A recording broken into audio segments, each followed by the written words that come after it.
s'abstenir. Richard Martineau. Un animateur pas comme les autres. Richard Martineau. Cube Radio.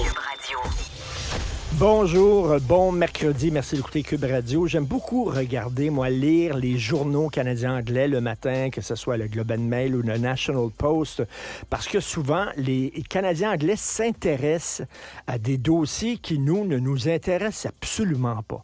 Hein, tu vois vraiment les deux solitudes, là. Et là, les Canadiens anglais parlent beaucoup depuis quelque temps de la loi C11. Alors, le projet de loi C11, le gouvernement Trudeau planche sur un projet de loi sur la radiodiffusion. Oh, là, je vous entends.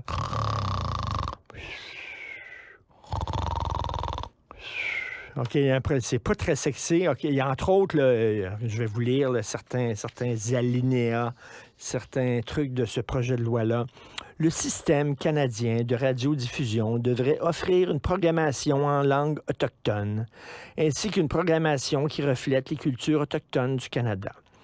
Le système devrait offrir une programmation accessible et exempte d'obstacles aux personnes handicapées, etc., etc. Bon, il y a des choses comme ça, mais il y a des choses plus peut-être sexy dans le projet de loi C11. C'est qu'on dit qu'on veut lutter contre la désinformation. Avec ce projet de loi-là, on veut mettre en place un système qui lutte contre la désinformation, qui lutte contre les fake news. Et ça inquiète énormément certains chroniqueurs canadiens-anglais. Il y a un texte aujourd'hui encore dans le National Post de Rex Murphy qui écrit « Est-ce que vous vouliez que Justin Trudeau et sa gang puissent décider qu'est-ce que vous pouvez lire et qu'est-ce que vous ne pouvez pas lire dans les médias? » Et c'est une sacrée bonne question. Parce que, je sais pas, moi, mettons, tu critiques les woke. Est-ce que ça va être considéré comme de la propagande haineuse par le gouvernement Trudeau? Tu sais, qui va décider qu'est-ce qui est haineux, ce qui ne l'est pas?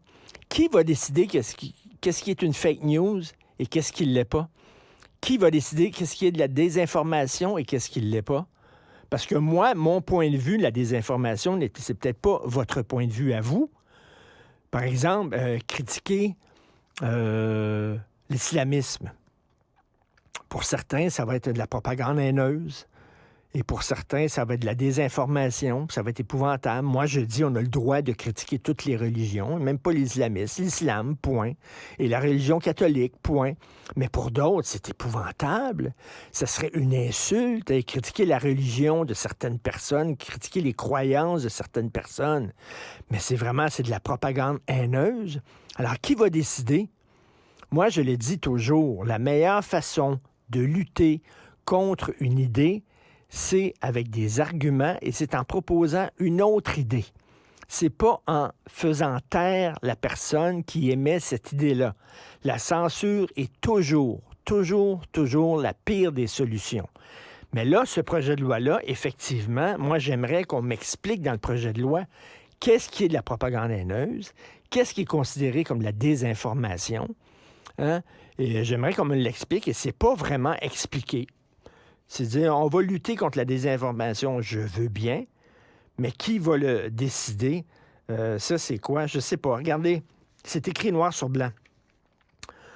Par la participation des membres de la collectivité, nous allons renforcer le processus démocratique et favoriser la lutte contre la désinformation. Les membres de la collectivité. C'est qui ça? C'est qui ça? On sait, c'est tout le temps la même gang. C'est toujours, ça va être qui? Certains professeurs, certains spécialistes, certains experts qui penchent tous du même côté. Alors, c'est qui, ça, les membres de la collectivité? Qui va décider que ces membres-là vont faire partie du processus démocratique pour favoriser la lutte contre la désinformation? Bref, il faut garder l'œil ouvert parce que ce projet-là, malheureusement, on en parle beaucoup au Canada anglais, mais très peu au Québec et c'est assez inquiétant. Si c'est vrai qu'on aime autant qu'on déteste, Martineau, C'est sûrement l'animateur le plus aimé.